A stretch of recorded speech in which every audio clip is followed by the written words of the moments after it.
خوش آمدید۔ کبھی یہ سوچا ہے کہ بھئی کچھ بچے تو چیزوں کو فوراً ہی سمجھ جاتے ہیں جبکہ کچھ دوسروں کو تھوڑا وقت لگتا ہے؟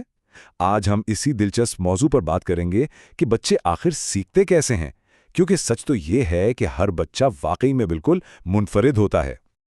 تو آئیے سب سے پہلے اس چیلنج کو سمجھتے ہیں جس کا سامنا اکثر والدین اور اساتذہ دونوں ہی کرتے ہیں۔ یہ ایک ایسی مشکل ہے جو ہم سب کو، آپ کو، مجھے، سب کو سوچنے پر مجبور کر دیتی ہے۔ اور سوال یہی ہے جو شاید ہم سب کے ذہن میں بار بار آتا ہے کہ آخر کچھ بچے اتنی جلدی کیسے سیکھ لیتے ہیں جبکہ دوسروں کو زیادہ محنت کرنی پڑتی ہے۔ یہ ایک بہت عام پریشانی ہے، لیکن اچھی خبر یہ ہے کہ اس کا جواب وہ سیکھنے کے طریقوں کو سمجھنے میں ہی چھپا ہوا ہے۔ اور یہیں سے اصل بات شروع ہوتی ہے۔ دیکھیں، ہر بچہ اپنے آپ میں ایک الگ دنیا ہے۔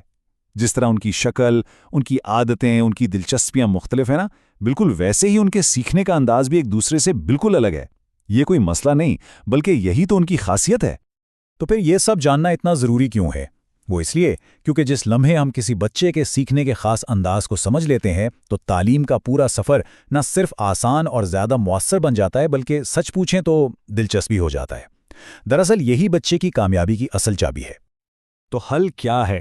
خوش قسمتی سے ماہرین نے سیکھنے کے 4 بنیادی انداز بتائے ہیں۔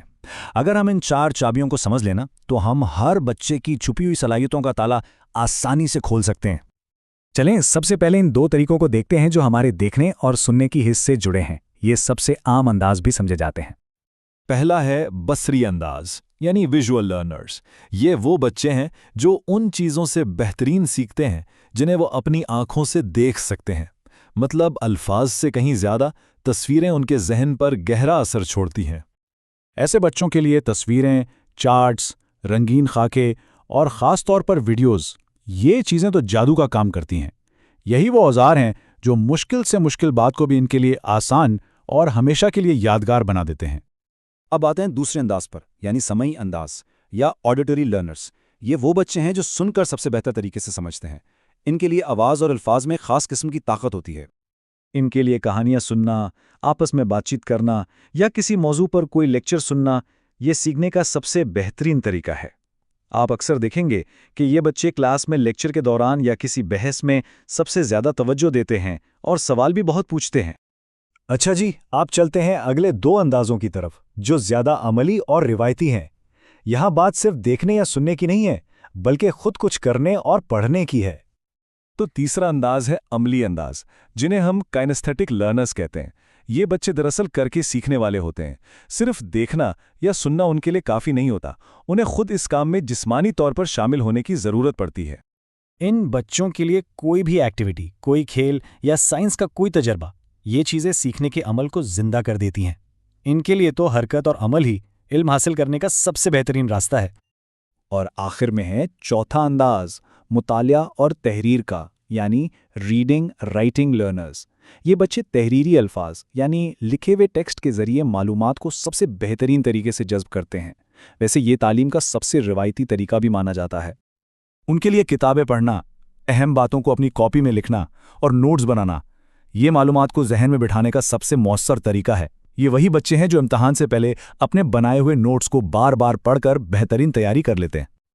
تو جب ان سارے اندازوں کو سمجھ کر استعمال کیا جاتا ہے تو اس کا نتیجہ کیا نکلتا ہے؟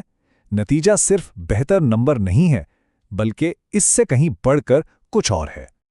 یہ ایک بہت خوبصورت بات ہے جو اس ساری بحث کا خلاصہ ہے۔ ایک کامیاب استاد وہ ہوتا ہے جو ہر بچے کو ایک ہی طریقے سے پڑھانے کے بجائے مختلف انداز اپنا کر سب کو ساتھ لے کر چلے۔ یہ جو لچک ہے نا، یہی کامیابی کی اصل ضمانت ہے۔ اور یہ ہے وہ شاندار سفر جب کسی بچے کے سیکھنے کے انداز کو سمجھا جاتا ہے اور اسی کے مطابق طریقے اپنائے جاتے ہیں تو ظاہر ہے وہ بہتر سیکھتا ہے۔ اور یہی کامیابی، یہی چھوٹی چھوٹی جیتیں اس کے اندر ایک مضبوط اور پائیدار اعتماد پیدا کرتی ہیں۔ تو آخر میں ایک سوال سب کے لیے، اس ساری معلومات کی روشنی میں اپنے ارد گرد کے بچوں میں سیکھنے کا کون سا انداز پہچانا جا سکتا ہے؟ اس پر تھوڑا سا غور کرنا شاید ان کی مدد کرنے کی طرف پہلا اور سب سے اہم قدم ثابت ہو۔